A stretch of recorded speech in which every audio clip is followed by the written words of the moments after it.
Ir-ruħ soċjali tal-Partit Laburista iddominat l-Amministrazzjoni Nazzjonali taħt it-tmexxija tal-Prim Ministru Robert Abela fl-aħħar 3 snin f'perjodu sfidi internazzjonali bla preċedent wara pandemija u gwerra fil-Lvant tal-Ewropa. Gvern Laburista żied qatih l-investiment fil-politika soċjali. Fost l-oħrajn kompla iżid il-pensjonijiet baġit wara l-ieħor waqt li żied bla preċedent ukoll iċ-Children's Allowance. F'dawn it-3 snin il-Gvern tal-Prim Ministru Robert Abela ta' żieda f'dan il-benefiċċju soċjali aktar minn kemm ġie mwiegħed fil-manifest elettorali tiegħu Malta flimkien. Dan fil-waqt li minn din is-sena il-ħaddiema kollha Maltin u Awċin dew igawdu mill-akbar tax cut. Fil-manifest elettorali il-Partit Laburista kien wieħed li jaqta' it-taxxi u jħalli fil-bwiet tal-familji 66 miljun euro iżda minflok bil-miżura introdotta qed iħalli mal-140 miljun euro biex ikunu jistgħu jitgawdew iżjed mill-familji f'pajjiżna.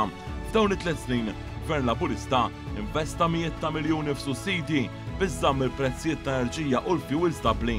Dan f'perjodu instabbli għall-ekonomija madwar id-dinja wara il-pandemija globali tal-COVID-19 u l-bidu tal-gwerra fl-Ukrajna li ħolqot il-kriżi enerġija u inflazzjoni qawwija.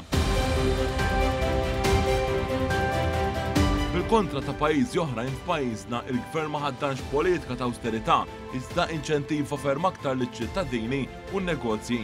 Dan wassal biex l-ekonomija Maltija baqgħet tikber b'mod b'saħħtu tant li fl-aħħar snin din irreġistrat l-akbar tkabbir ekonomiku minn fost il-pajjiżi kollha tal-Unjoni Ewropea.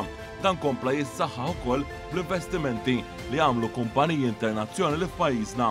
Fost dawn hemm l-investimenti minn ST Microelectronics, EasyJet, Baxter, Seifert, Torrent Pharma, GMAS u l-aħħar wieħed minn Lufthansa Technik li se tkun qed tinvesti 22 miljun euro fil-bini ta' hangar ġdid.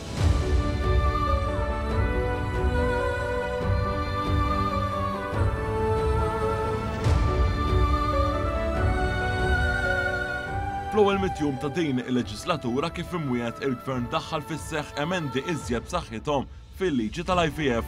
Dawn jinkludu li aktar nisa igawdu mill-proċess mingħajr ħlas, żieda fl-età ta' dawk eligibbli, żieda fiċ-ċikli b'xejn u s-servizzi jiġi offrut anke lil min diġà kellu l-ewwel wild. Minn barra l-investiment f'binjiet ta' housing soċjali, il-Gvern tal-Prim Ministru Robert Abela ħaseb ukoll skemi biex aktar nies isiru sidin ta' djarhom. Mhux l-inqas biżjed inċentivi lil koppji żgħażagħ li jridu jibnu l-familja tagħhom bħala first time buyers hekk kif iddaħlet l-iskema botja ta' 10,000 euro mifruxa fuq 10 snin. 3 snin ta' Gvern Laburista, 3 snin ta' ruħ soċjali.